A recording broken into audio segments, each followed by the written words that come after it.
Apakah sikap atau keputusan pemerintah ini sebagai bagian dari upaya untuk melindungi Jokowi dan para pendukungnya?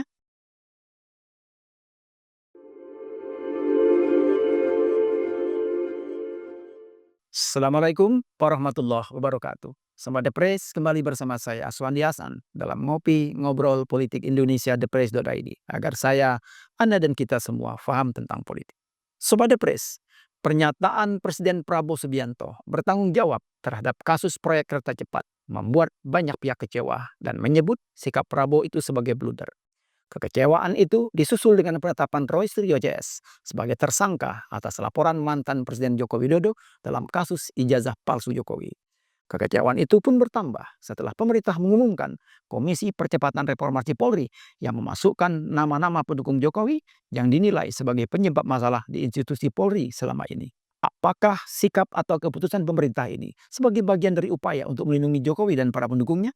Atau ini panggung yang dikondisikan agar publik bisa menyaksikan dengan jelas kesalahan dan dosa pihak-pihak yang bermasalah dengan negeri ini. Mayoritas publik menilai sikap Prabowo mengambil alih kasus proyek kereta cepat Jakarta-Bandung itu sebagai upaya untuk melindungi Jokowi. Sebuah sikap yang dinilai ironi dengan tekad Prabowo memberantas korupsi. Sebab proyek WUS atau kereta cepat ini adalah proyek bermasalah dengan beban hutang sebesar 116 triliun rupiah. Mantan Sekretaris Kementerian BUMN, Said Didu menilai sikap Prabowo itu sangat berbahaya dan bisa menurunkan kepercayaan masyarakat kepada pemerintah. Kesimpulan yang bisa ditafsirkan oleh masyarakat bahwa Pak Prabowo melindungi pihak-pihak yang diduga melakukan markup dan korupsi proyek kereta cepat.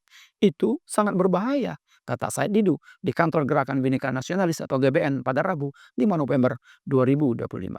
Said Didu menilai pernyataan Presiden Prabowo bahwa proyek US tidak ada masalah merupakan pernyataan yang terlalu berisiko karena berpotensi menurunkan kepercayaan rakyat pada pemerintah terkait visi pemberantasan korupsi.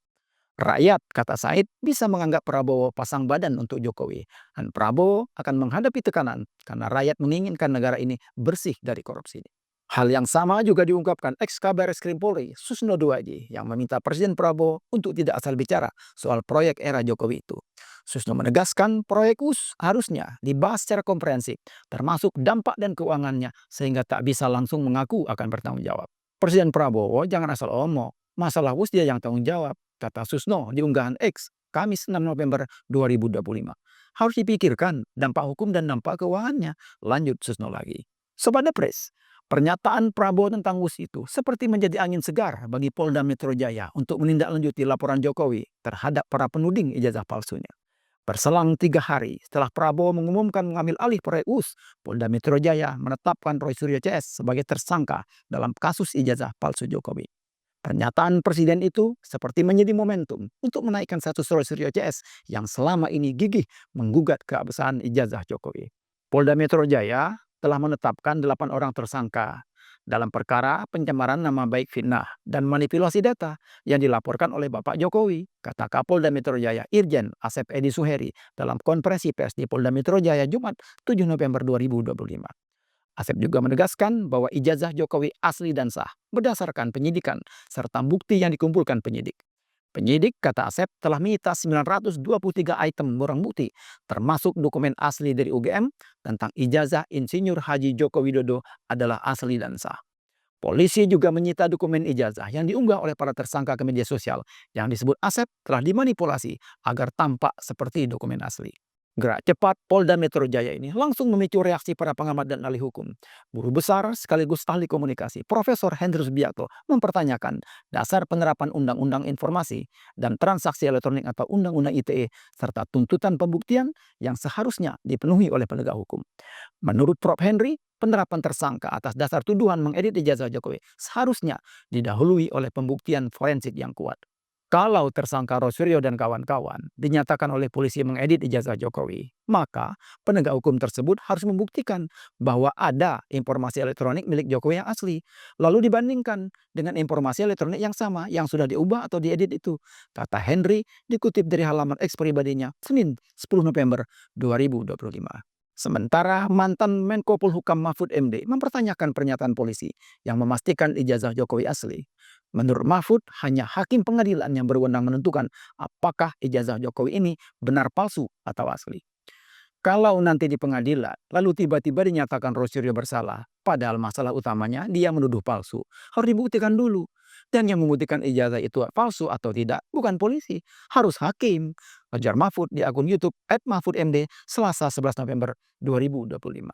Sobat Depres, bersamaan dengan polisi menetapkan Rosario CS sebagai tersangka, Presiden Prabowo melantik Komisi Percepatan Reformasi Polri di Istana Merdeka Jumat 7 November 2025. Sejumlah pihak pun menanggapi pesimis dengan komisi yang diketuai ahli hukum tata negara Jimli Asidiki itu. Dari 10 orang anggota komisi terdapat nama-nama yang dinilai sebagai sosok yang berkontribusi terhadap masalah di tubuh Polri selama ini. Kita semakin ragu dan tidak percaya ya terhadap tim ini, ujar Ketua Yayasan Lembaga Bantuan Hukum Indonesia atau YLBHI Muhammad Isnur kepada Hukum Online pada Sabtu 8 November 2025. Isnur menegaskan keraguannya muncul setelah melihat nama-nama yang menjadi anggota Komisi Percepatan Reformasi Polri. Isnur menilai nama-nama tersebut tidak memiliki kapasitas mengkaji masalah di kepolisian dengan baik. Terlebih dengan adanya sejumlah mantan Kapolri. Dari 10 anggota komisi itu ada mantan Kapolri dan Wakapolri, termasuk Kapolri sekarang Listio Sigit Prabowo dan Kapolri sebelumnya Tito Karnavian. Saya jadi bertanya, ini kan orang-orang yang pernah memimpin kepolisian dan justru tidak melakukan banyak perubahan. Jadi ini menimbulkan ketidakpercayaan kita sebagai warga kepada Komisi Reformasi Kepolisian ini, kata Isnur lagi. Sobat Depres, apakah rangkaian peristiwa di atas akan menurunkan kepercayaan publik kepada pemerintah Presiden Prabowo Subianto? Bisa jadi, sebab publik hanya menilai apa yang mereka lihat langsung pada sikap dan kebijakan pemerintah. Peristiwa-peristiwa itu seolah berbanding terbalik dengan harapan publik untuk kehidupan yang lebih baik. Prabowo yang semula dinilai sudah mulai keluar dari bayang-bayang Jokowi, malah tiba-tiba pasang badan melindungi Jokowi dengan mengambil tanggung jawab proyek kereta cepat. Demikian juga sikap polisi yang memihak pada Jokowi dengan mentersangkakan Roy Suryo CS makin menguatkan bahwa pemerintah saat ini masih melindungi Jokowi dan pendukungnya. Termasuk pembentukan Komisi Percepatan Reformasi Polri yang memasukkan orang-orang Jokowi yang membuat publik meragukan keseriusan pemerintah untuk membangun Polri yang bersih. Namun demikian, kebijakan yang memihak Jokowi dan pendukungnya itu dapat dibaca sebagai upaya sengaja untuk menciptakan panggung agar publik dapat dengan mudah melihat kesalahan dan menyaksikan sepak terjang para pendukung Jokowi selama ini. Sehingga ketika pemerintah mengambil tindakan terhadap mereka yang melanggar, publik mendukung dan dapat memahaminya. Jika tidak, ketika pemerintah mengambil tindakan, publik bisa salah menentukan dukungan yang dapat menyebabkan stabilitas politik terguncang.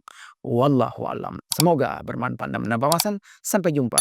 Assalamualaikum warahmatullahi wabarakatuh.